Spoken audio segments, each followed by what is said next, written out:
Hey class, I haven't had a chance to meet most of you in person yet, but I'm Paul Uhas, your English professor, and I just wanted to shoot a real quick video to cover some of the things that we would cover in class in a face-to-face environment. Specifically, how the readings you did last week kind of connect to the week 2 lecture PowerPoint, and how they connect to the writing assignment that you'll find on Brightspace for this week. So the first thing I want to say is about the PowerPoint, why we write, and the quiz you guys took on it. If you got anything less than a 90 on that quiz, I would highly suggest you take some time to go back and reread the PowerPoint a second time through. Perhaps take some notes, because that PowerPoint covers some really kind of fundamental ideas and concepts that if you are not proficient in or understanding of, that's going to translate into a performance on the research paper in a few weeks when we get to that. That tends not to be as successful as you might want. So again, if you got a 90 or lower, go back and review at least the questions you got wrong, right? And make sure you understand what the right answers are. And if you have any questions, obviously you can shoot me an email or come to the virtual office hours I have on Tuesday and Thursday nights from 5:30 to 6:30, which are by and large reserved for you guys. So I'm going to get to the readings you did last week, right? And they're all related to the 3 rhetorical appeals that the PowerPoint covered, the appeal to pathos, logos, and ethos. And each of those readings is a representative example of an essay or a writing that's predominantly driven by one of them. Just a reminder, as it says in the PowerPoint lecture, good writings will make use of all 3 rhetorical appeals, but there's always going to be one that's kind of primarily privileged, right? So when you get to the Jonathan Swift essay, Modest Proposal, that's obviously a writing that really gets a reaction out of the reader, right? And some of you guys, it was easy to tell from the way you phrased your quiz responses that it was getting that reaction out of you. Quick sidebar, a lot of you guys figured out that this is satire. Jonathan Swift is a very famous satirist. And so he doesn't mean it. He's not literally saying we should eat kids. He's using this over-the-top, extreme argument to point out the inequalities of the Irish poor at the hands of the English rich. Basically making the argument that, since you have zero interest in being humane to the English parents, why would you care if I'm suggesting you eat them, kind of thing. Again, this is an essay that is predominantly driven by pathos, right? It's designed to elicit an emotional response out of the reader. Obviously, it worked. A lot of you guys had an emotional response. And that just speaks to how powerful an essay it is, right? If it's written in 1729 and we can read it in 2024 and we could still feel that kind of, get that response, that's pretty impressive, I would argue. And the reason Swift chooses primarily an appeal to pathos is because he's an English person writing to the English who benefit from the current power structure. So how do you get people to change an unjust system when they're the ones benefiting from an unjust system, right? If you're talking to the Irish, it's an easier sell to get them on your side. They know how unjust the system is. They're living it, right? But Swift is writing for the English the landlords, right? The landlords in the essay, the land-owning aristocracy of the English, saying this is what your power structure, your wealth is based on, this kind of inequality. So as a writer, he's got to figure out, well, how can I reach that kind of audience that's going to be predisposed not to listen to me, right? And he chooses pathos to try to get that emotional reaction out of a reader, right?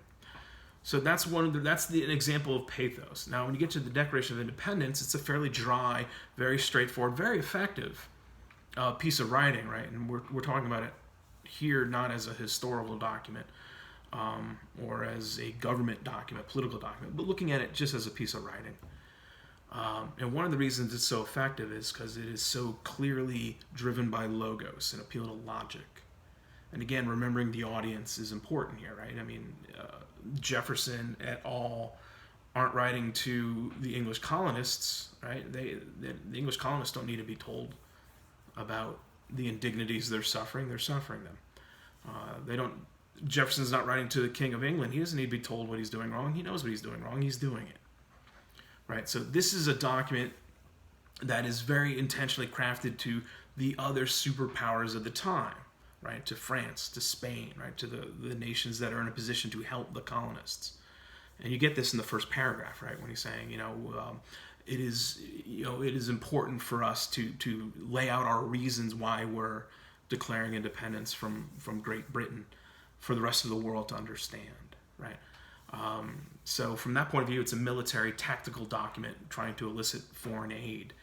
But to reach that audience, again, it's very methodical, right? It's very logical, right? You can't appeal to emotion because the French and the Spanish don't know who the hell these people are, right? You can't say something like, hey, remember what they did to Frank, right? An appeal to pathos that way would work for the colonists. They'd be like, yeah, Frank was a good guy.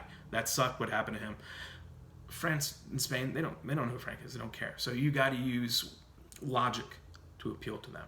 And it's a very laid out, very meticulous document that even in 2024, we can now read these reasons, any one of them in particular, right? And look at them and say, yeah, I wouldn't like that either, right? That seems wrong to me. Where appeal to pathos, we would read it in 2024 and we wouldn't have a reason to care, right? And then finally you get to dumpster diving, On Dumpster Diving by Lars Eigner. And it's a great example of a piece of writing driven by an appeal to ethos, right?